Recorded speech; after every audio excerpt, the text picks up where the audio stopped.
Some claim that raw milk is nature's perfect food, packed with nutrients and probiotics, but others warn it's a dangerous gamble with your health. And now there's a new concern. Bird flu has been found in raw milk.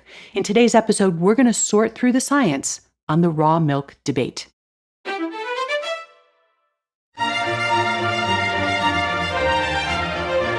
Welcome to the Nutrition Diva podcast, where we take a closer look at nutrition news, research, and trends so that you can feel more confident about what you eat. I'm your host, Monica Reinagel, and today we're talking about a subject that has been back in the news lately, and that is the risks and potential benefits of drinking raw or unpasteurized milk. Virtually all of the milk for sale in grocery stores has been pasteurized, and that means it's been briefly heated in order to kill any microorganisms that might make you sick. The widespread adoption of pasteurization in the early 20th century represented a huge advance for public health and safety.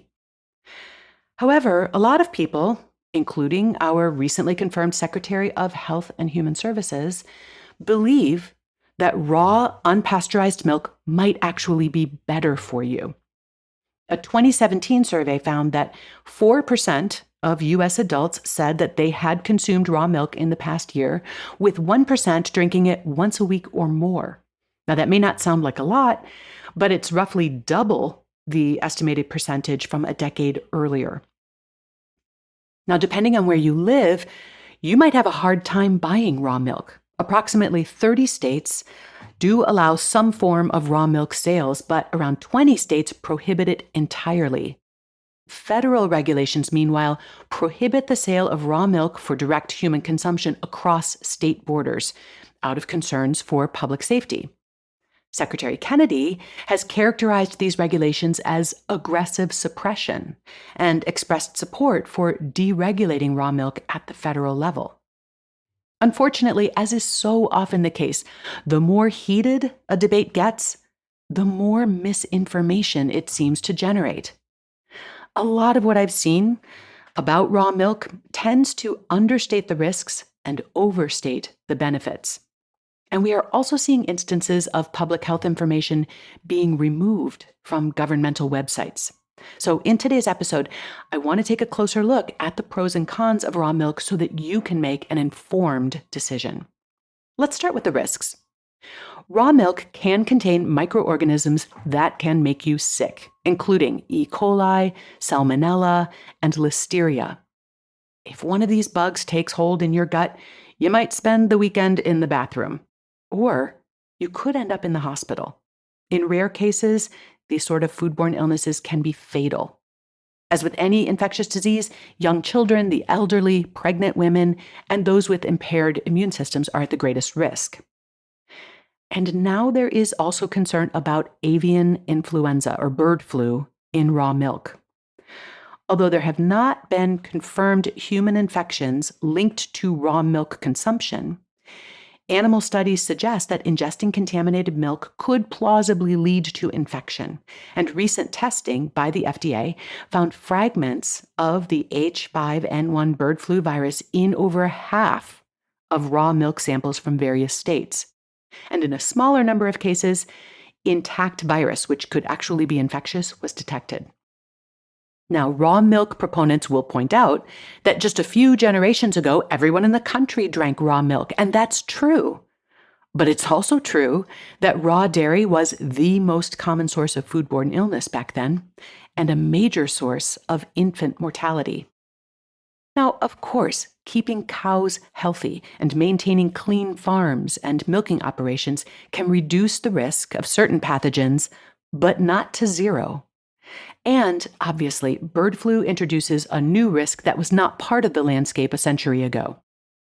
There is no way to eliminate the risk of pathogenic bacteria in raw milk other than pasteurizing it.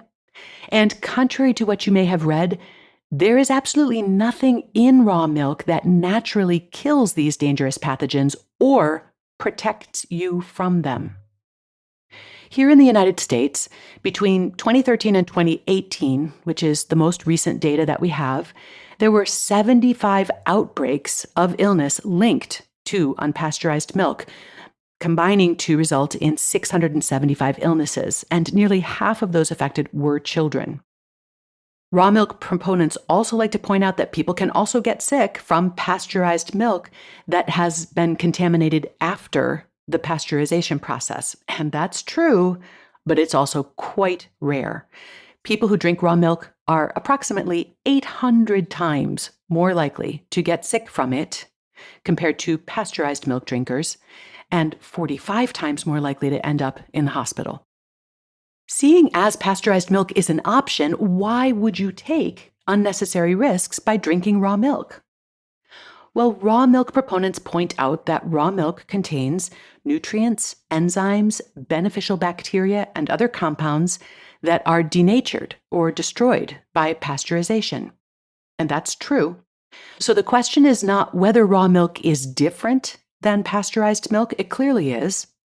The question is whether these differences have a significant impact on your health, and that's not as clear.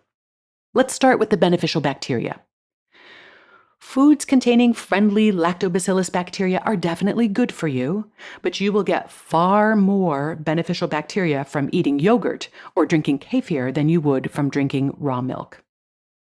And what about these vitamins and minerals? There's actually very little difference in the amount of B vitamins, folic acid, potassium, calcium, magnesium, iron, or zinc.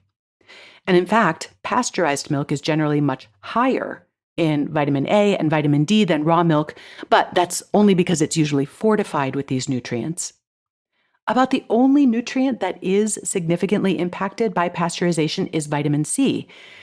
However, because raw milk contains very little vitamin C to start out with, I can't see that this would have any significant impact on anyone's nutrient status.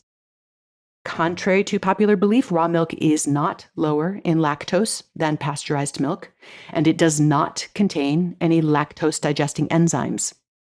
Raw milk does contain some other enzymes, but their role in making the milk more digestible isn't at all clear. In general, enzymes that are involved in digestion are not present in the food, but rather are produced by your own body.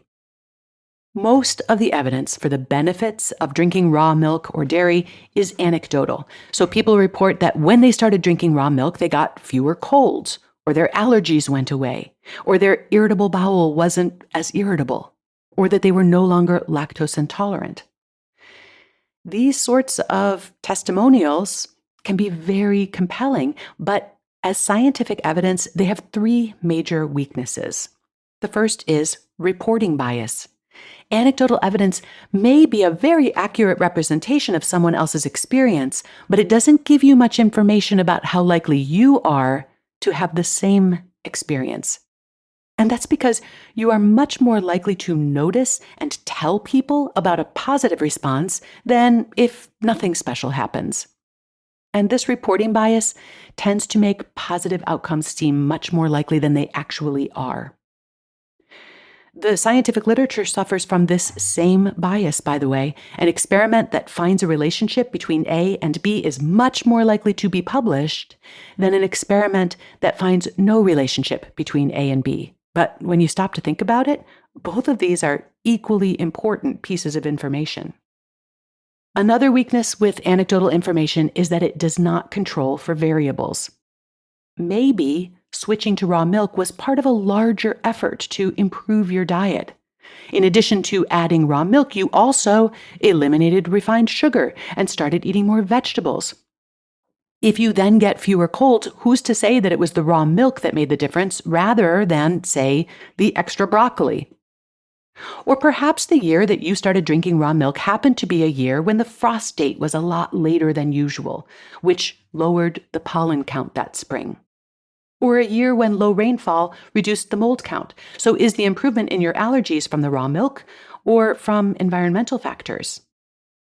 There are also a lot of anecdotal reports of people who can't drink pasteurized milk because they are lactose intolerant, yet they tolerate raw milk just fine. Remember, however, that raw milk, which is usually unskimmed, may be a lot higher in fat than the milk that they had been drinking, and the higher the fat content, the lower the lactose content. The broccoli, the frost date, the rainfall, the fat content of the milk are all examples of uncontrolled variables. And finally, anecdotal evidence doesn't control for the placebo effect. People often feel better simply because they think they will. And if anything, the more anecdotal evidence you've been exposed to, the more likely you are to experience a placebo effect. That doesn't make you gullible or stupid, it just makes you human. The scientific method was designed to counter these all too human tendencies.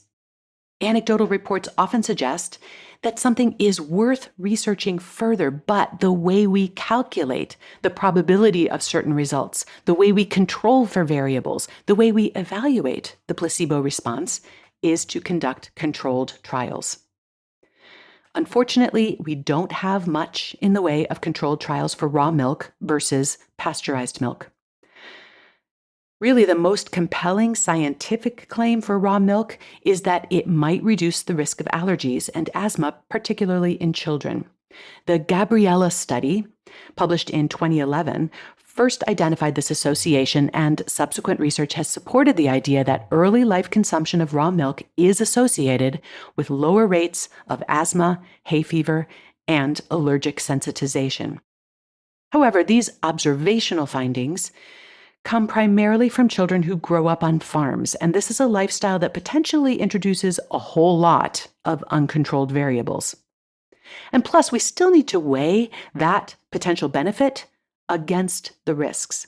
And in fact, the researchers for one of those studies concluded in their paper that the benefits do not appear to be substantial enough to justify the increased risk of foodborne illness that comes with drinking raw milk. And finally, many people feel that raw milk simply tastes better. And you know what? I believe it. Raw milk is probably fresher. It may be higher in fat. It is usually unhomogenized. And all of these things could improve the flavor of the milk.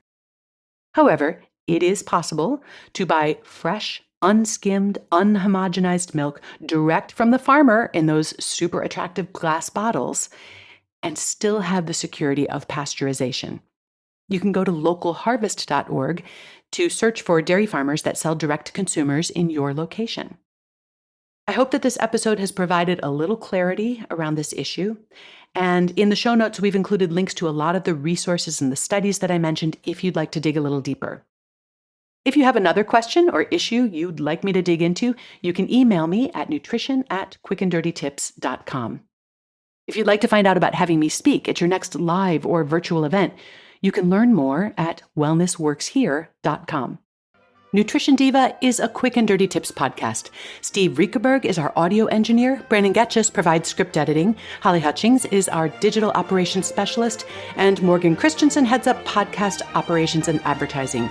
Davina Tomlin is in charge of our marketing and publicity. And we also get indispensable support from Nate Hoops. Thanks to all of them. And thanks to you for listening. I'll see you next week.